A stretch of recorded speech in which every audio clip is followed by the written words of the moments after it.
Today on Rachael Ray.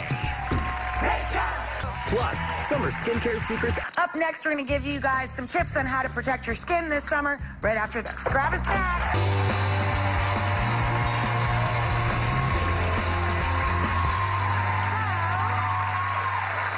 Now that the sun is out, we all want to show more of our skin. But how we actually take care of our skin may be doing us a little more harm than good. So here to show us some DIY skin dangers and hopefully some solutions as well is board-certified dermatologist, Dr. Whitney Bowe. Whitney, you know, I grew up in a home with a mom who was really into the home remedies, scrubbed her face with almond, ground almond, used olive oil for her feet and her hair, and made her own little hair treatments out of the olive oil. I have tried a lot of the stuff we've done on the show, but I always go back to, like, the lotions and potions and bottles. How much result can we get from a home remedy? So certain home remedies are actually extremely efficacious and really do the trick, right, and can end up saving you tons of money. So there's definitely ones that work. So it really isn't about how much money you're spending. Absolutely not. Right. And when it comes to home remedies, one of the major misconceptions, though, is that people just think that they're all safe. You think if you find the ingredients in your kitchen, in your home, well, it may not work, but how harmful can it be? But the truth is, it actually can do some damage. Right, exactly. So you do want to pick ones that are safe, and of the ones that are safe, some work, some don't. Some don't. Okay, so that's what we're going to do. We have 3 of our viewers that have come in, and we're going to go right down the line with things that don't work and things that do work. Great. Right? All right. Okay, so Laura's up first. Hi, Laura. Hi. I love your braid. It's so beautiful.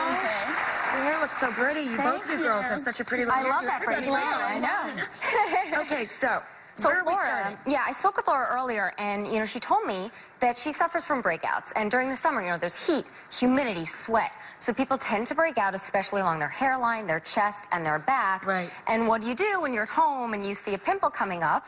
Everybody reaches for the toothpaste, right? Exactly. Baking soda toothpaste. Everybody does. How many people in the audience have put toothpaste on their pimple when you see it? I've heard baking soda toothpaste. Right? I don't do it myself, but look, a lot of people. And exactly what you said, baking soda. So the baking soda in toothpaste is probably perfectly fine at drying out a pimple, but the other ingredients in the toothpaste, the menthol, the alcohol, the hydrogen peroxide, can actually be really, really irritating on the skin, almost creating little chemical burns on the skin. So you're actually making it worse in some ways while you're drying it out. Exactly. So major problems with toothpaste. Toothpaste good for your teeth, not for your skin. So instead, I brought one of my favorite at-home remedies for breakouts, especially during the summer. So this is a yogurt avocado mask. So what you have... Can I put it on a chip when I'm done? Quite possibly, yes. You can lick your face off when you're done.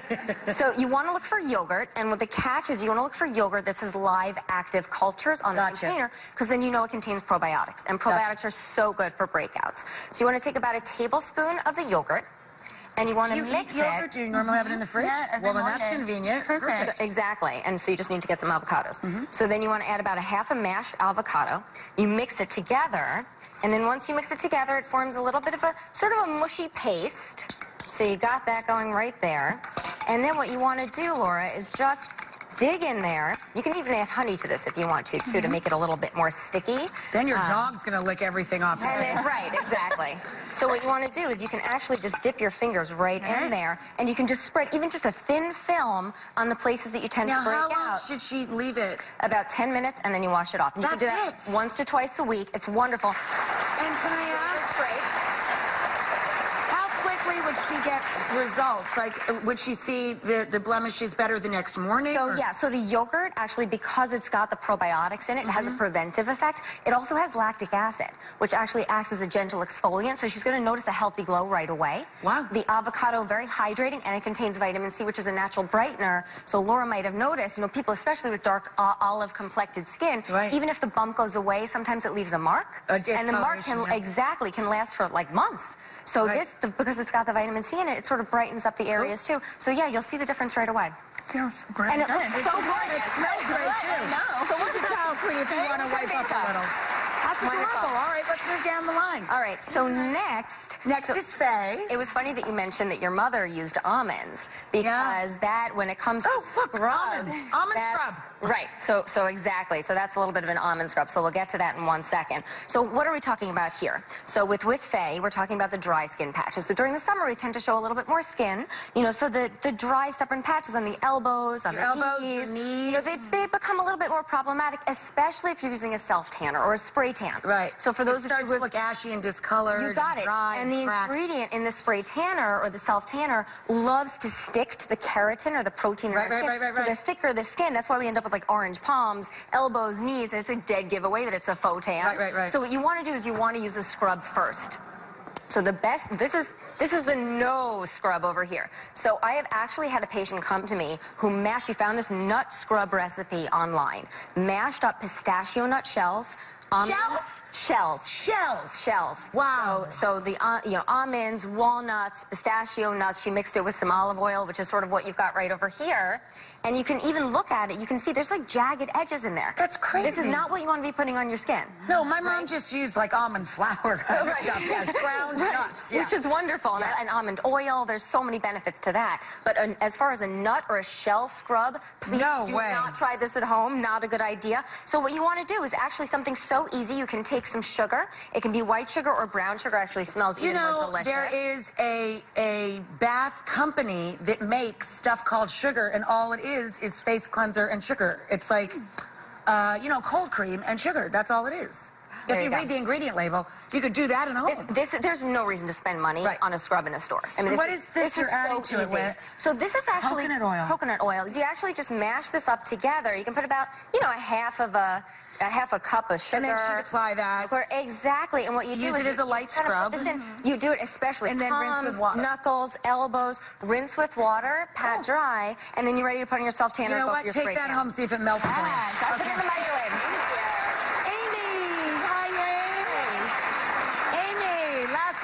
So last we had Amy, who has beautiful porcelain skin, but what does porcelain skin mean? It means you probably burn, right? When you're out in the sun. You turn pink when you go in the sun. All the time. Yep. So of course we want to use sunblock. Everybody should be using sunblock. Sunblock, SPF 30 or above, broad spectrum, reapplied every 2 hours during the sun, but of course somebody's going to fall asleep, right? And wake up with a burn. So what do you want to do? Well, you definitely don't want to use soap. So this is sort of soapy water. Don't use soap? Soap is really drying and irritating for a sunburn. Wow. So a lot of people, you don't want to go in the shower because the pressure can be painful, so people hop into a tub and they put a little bit of soap or soapy water, or they put in like a bubble bath. It's actually terrible for a burn. Wow, I So didn't never know do that. Soap is bad for a burn. What you do want to use is milk. You want to take a milk bath? So you can take a milk bath. That's several gallons. That's a more challenging way to go about it. The easier way to do it is to make cold milk compresses. Oh, wow. So what you do is you take milk. Whole milk is better because it's got those natural fats in it. You want to pour it into a bowl. Add a little bit of ice. Thank you for the assistant here. Sure. And then add some washcloth in there. And then you can put it wherever the burns are. So what you do is you just make these cold milk compresses, wring them out, and then like breadcrumbs, stick out your arm over here. So imagine if you get a sunburn over here. Exactly. You basically just wrap it like this. Oh my God, that's so soothing. It just looks great. The milk is amazingly soothing for a burn. It's very soothing for a burn. What about aloe? Is aloe okay? For a burn as well. And Aloe's you can actually get it right from the plant. You can break apart the leaf and you can put it right on. It's beautiful. But some people are allergic. So you might want to do like a little test spot first and just make sure you're not allergic. And then if you're not, go right ahead. Everybody has milk in the fridge, right? Everyone has milk in the fridge. Exactly. And you might notice over here there's a little bit of butter.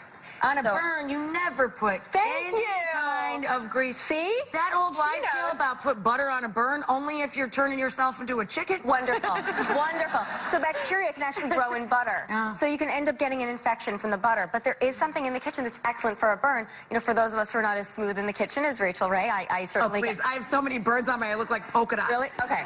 So just because you're in the kitchen more. So with those kind of a burn, like if you get an oven burn, you want to put a little bit of honey on. So honey. What? I never knew this. It's antibacterial, great for wound healing. It's wonderful. I put a honeybees up. Honey all these years. Thank you so much to Dr. Whitney and to our lovely viewers. Up next, I'll meet you guys in the kitchen, but we're going to cook with the food.